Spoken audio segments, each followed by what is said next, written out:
zong. Kemudian mengatakan janin terjadi dari api dan air, zong lagi. Lalu ada yang mengatakan, oh macam-macam, ini hipotesis. Faktanya difaktakan Al-Quran. Gitu loh. Lanjut. Sedikit ya Bang Tristan. Jadi gini Pak, memang peradabannya itu ya lebih maju ketika 600 tahun itu ya. Tapi tidak ada peradaban manusia, catatan manapun, tidak ada yang mengatakan manusia itu awalnya seperti lintah. Ya. Dan itu terbukti setelah peralatan zaman modern itu begitu lengkap, ya. Itu memang manusia itu awalnya seperti lintah sebagaimana yang diterangkan dalam surah Al-Alaq, khalaqal insana min alaq, dari kata alaqah. Anda translate Arab ke Indonesia, alaqah itu apa? Pasti keluarnya lintah. Nah, sementara yang namanya alaqah ini ketika wanita itu masih ngidam gitu ya. Seandainya perut wanita itu dibedel lalu kita lihat dengan mata telanjang, itu tidak nampak oleh mata telanjang alaqah ini. Nah, sementara Al-Quran 1400 tahun yang lalu belum ada mikroskop bisa menerangkan segitu detil bahwa manusia itu awalnya seperti lintah, khalaqal insana min alaq, ya, yang telah menciptakan manusia dari segumpal darah. Alaq dari kata alaqah yang artinya lintah. Nah, apakah itu ngutip dari Bible? Tidak juga. Sebagaimana yang dikatakan Bang Tristan itu tadi. Di dalam ayat 10, engkaulah Tuhan yang mencurahkan aku seperti susu dan mengentalkan aku seperti keju. Sejak kapan manusia di dalam rahim ibu seperti keju? Ini tidak terbukti secara sains, tidak terbukti secara ilmu embriologi modern. Justru Al-Quran sangat sesuai dengan ilmu pengetahuan, ilmu embriologi modern begitu. Monggo Bang Tristan dilanjutkan, apa itu aja sedikit. Lalu kita menuju ke langit ya. Di mana Al-Quran berkata, Al-Anbiya 33, matahari dan bulan beredar pada garis edarnya. Betul lagi. Yasin, wasamsu tajri li mustaqarrir laha dzalika taqdirul azizil alim. Matahari bergerak, berlari, mengitari inti galaksi. Yakni Bima Sakti atau Milky Way. Nah, kemudian tidak mungkin malam mendapati siang tidak mungkin malam. Akhirnya artinya yang namanya bumi putar porosnya.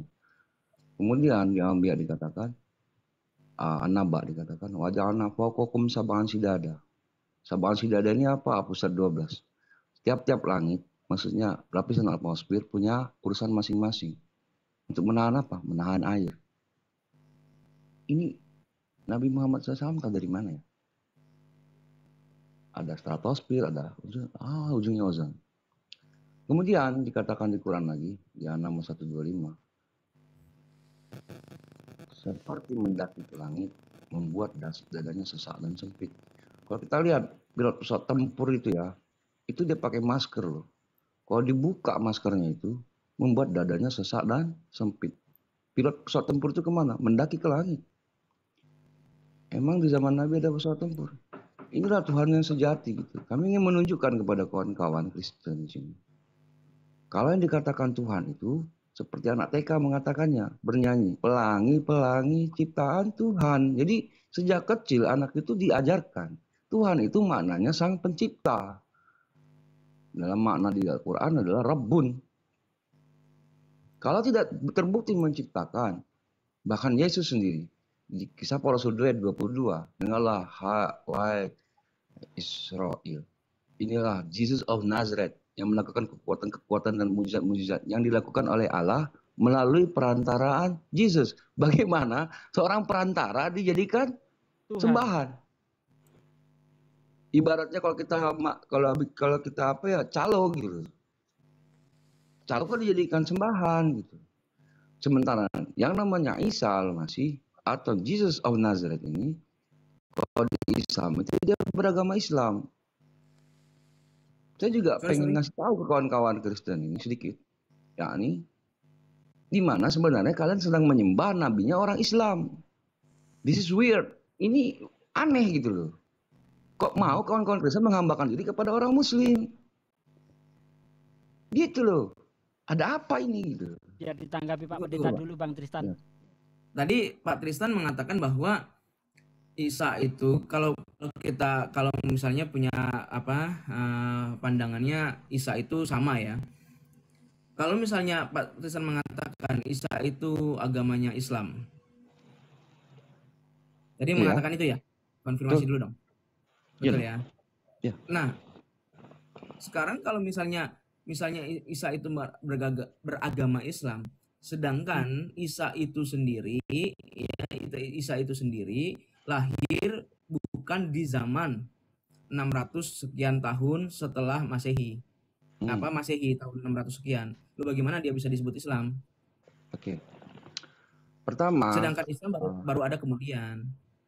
Oke. Allah Subhanahu wa taala mengklaim Dialah yang menciptakan manusia, termasuklah Isa. Kemudian kitab Al-Qur'an adalah kitab wahyu. Wahyu yang diterima adalah ketika di dalamnya dikatakan misalkan Nabi Ibrahim alaihissalam Hanifah Musliman, Imran 67, dia adalah seorang muslim. Dan muslim tentu ajarannya adalah Islam. Kemudian Nabi Musa alaihissalam menyeru kepada kaumnya untuk memeluk Islam, itu muslim. Yunus 85. Kemudian kaumnya Nabi Isa yakni Hawariyun mengaku sebagai seorang muslim. Tentu nabinya adalah muslim. Ini informasi yang kami dapat. Kalau di kitab kawan-kawan Kristen itu Yesus ini tidak membawa agama lah, ajarannya nggak tahu lah, bahkan jemaatnya itu di Matius 16 ayat 8 aku akan mengadakan persidangan atau kepadamu Petrus datang suatu karang ini. Jangan terlalu jauh Pak Tristan. Bentar. Saya tadi, jangan terlalu jauh dulu. Pertanyaan saya tadi, kalau mengakui Isa itu, ya Isa kan bukan orang Arab kan ya? Bukan. Betul ya? Dia kan orang Yahudi ya? Itu debatable nanti. Lanjut. Iya, maksudnya pengakuannya dulu dong. Kalau misalnya pengakuannya beda ya lain. Kan dia kan dari Bani Israel kan? Ya, Bani Israel. Lah ya, jadi Bani Israel di sini kalau kita muslim, nah itu harus dikaji juga. Kalau dasarnya bahwa menggunakan Quran semua diciptakan Allah dan Allah itu yang membuat semuanya dan dia beragama muslim, ya iyalah kan dalam konteks di situ gitu.